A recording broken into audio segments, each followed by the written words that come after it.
Hey guys, what's up and welcome back to the channel. Before I play any video clips or anything, I just want to say a few words. You guys have seen over the past few days how fast civil unrest can unfold. If the response they want isn't there, they will do whatever it takes to get that response that they desire. And if you didn't believe in this kind of stuff before, now you know for yourself that it's real and it does happen. Staged or real, it don't matter. Things are happening in real life. Therefore, we as a people were forced to endure it, whether we like it or not. There's not a problem with racism. It's just the mainstream media telling you that there's a problem with racism. United we stand and divided we fall was not intended to be a cliche. It's a fact. Divided we fall. And unless you plan to fall, you better drop all the race and the division and unite, because the clock's ticking and they count on us to be divided. It's the only way they can defeat an entire population is if we're divided and fighting against each other. Therefore, they don't have to work as hard fighting against us. Just within the past day or so, Trump announced that he would, if necessary, use the United States military against the protesters and the rioters in America against Americans. It can't be any more clear to anybody. And I know this is going to hurt the feelings of a lot of Trump supporters, but I tell you what, I can't support no politician because they all have the same demeanor behind them. They feel like they have to control us regardless of the situation. Now, it don't matter if he's declared martial law or not. The point is, the definition, by definition, martial law is the imposition of direct military control of normal civil functions or suspension of civil law by a government, especially in response to a temporary emergency where civil forces are overwhelmed or in an occupied territory. Right now, currently in most big cities in our country, state and local law enforcement, along with the National Guard, are overwhelmed. The ratio between police versus population, and this was based out of cities that was fewer than 10,000 residents, reported the average of 3.5 officers to every 1,000 individuals. Now, I don't think a lot of people sit back and actually think about certain things, and they definitely don't realize a lot of things. But the population of the United States of America is around 380 million people. 0.5% of that population is in our United States military. That's around 1.2 or 1.3 million people. Still, the people outnumber the military by a very, very long shot. Right now, I feel like government is ready to roll out martial law, and I believe they want it just so they can substantiate dominance and control over the people. But what we have to do is we have to open our eyes and we have to realize that we highly, highly outnumber law enforcement. We highly outnumber the military. We highly outnumber any politician, any government, state, city, county, any municipality, anything. We the people as a group, as a whole, as long as we're not divided and fighting against each other, if we come together as one, I mean, that's an army that can't be beat.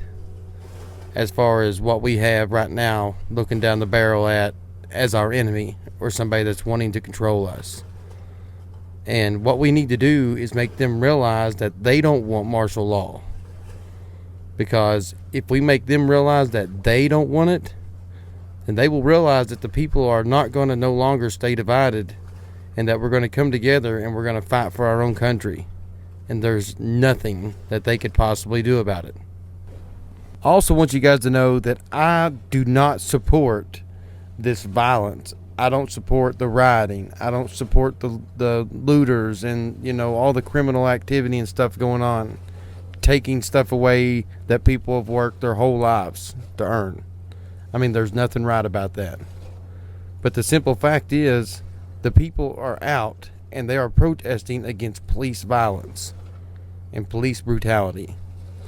And the government's answer to that is a bigger and stronger and more powerful and more violent police and now military presence. And if you guys can't understand that, then I don't know any other way to explain it. But let's listen to a little clip here and listen to Trump say it so you guys can hear it for yourself. And then there's a twist at the end. So don't go nowhere. Our country always wins. That is why I am taking immediate presidential action to stop the violence and restore security and safety in America. I am mobilizing all available federal resources, civilian and military, to stop the rioting and looting, to end the destruction and arson, and to protect the rights of law-abiding Americans, including your Second Amendment rights. As we speak, I am dispatching thousands and thousands of heavily armed soldiers, military personnel, and law enforcement officers to stop the rioting, looting, vandalism, assaults, and the wanton destruction of property. We are putting everybody on warning. Our 7 o'clock curfew will be strictly enforced. Those who threaten innocent life and property will be arrested, detained, and prosecuted to the fullest extent of the law. I want the organizers of this terror to be on notice that you will face severe criminal penalties and lengthy sentences in jail. This includes Antifa and others who are leading instigators of this violence. Now, you guys want to know what I took from that message? I took it as America says there will be no compromise, that they must assert dominance against the people. Now think of this. A government built by the people and for the people will not compromise with the people. I mean, that is 100% abuse of power. And that's what the whole protest and everything is about. And they're continuing to fight the fire of angry individuals with more fire from their angry individuals. It's a circle that's never going to end. But the last part Trump said about, holding all people that's causing all these fires and, robberies and all the violence, holding them accountable and making sure that they are held responsible for their actions. I want you guys to take a look at this, and then I want to read a short article about what the story is behind the actual video. Bricks? What the fuck are those? Those look like bricks. Look, yeah, those are fucking bricks. This story circulated around the internet through Twitter and, Facebook and all that stuff. And I wanted to give it a couple days because I knew good and well that a police department was going to respond to this. And of course they're going to give some sob story that's going to make them not accountable for it. But it says, on Monday, June 1st, while on a routine patrol of campus, 2 of our officers came across damaged brick sidewalks at the corner of Tremont and Coventry Street that posed a safety hazard for pedestrians due to loose, upturned, and broken bricks. Now this is Northeastern PD and it's in Boston on the 1st. Now I was watching RFB and he said he left town on the 1st. He made a video on the 2nd and he said now the riots have started. So just so happened that they had a truckload of bricks that they brought from some other place that they were broken up at. They drove them back to the police station and dumped them out to save the pedestrians. The very next day, the riots and the protests began in Boston, and lo and behold, there's a lot of bricks there. So I mean, I could be completely wrong or I could be completely right. But here's another video, and it's out of New York, and it shows a few police officers and the burning of a NYPD police van. Now I want you guys to watch this Pay attention and listen closely.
I have to interject really quick, guys. I mean, none of these cops seemed concerned at all whatsoever that the vehicle was on fire. They made no attempt to find anything, a bottle of water or whatever they could find to possibly put the fire out. None of them was on the phone. None of them was radioing somebody to come put the fire out. And before the people showed up with the cameras, the police were the only ones around the vehicle. Now, I hope you're catching on to what I'm saying, and as the video progresses, you'll start to see it's going to surprise you, because it's not your ordinary car burns up and it's done. Just keep watching, guys.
So, what do you guys think? Is this a genuine act of violence from a rowdy protester or rioter?